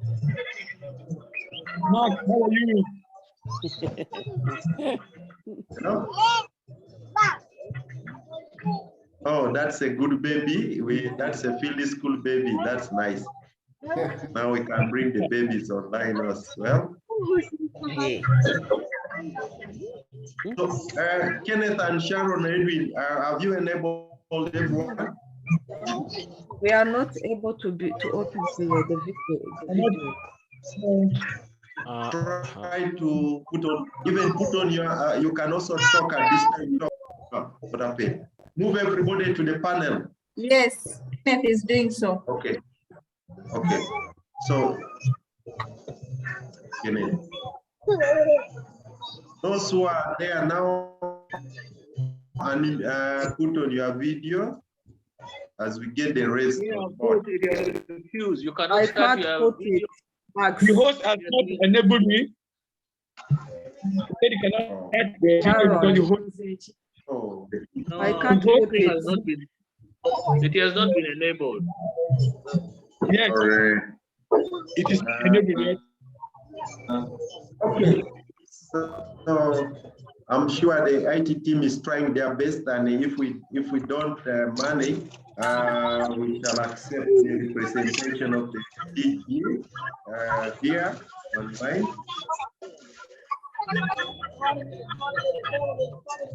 I'm sure the face of Max can represent some of us. Yes, sir.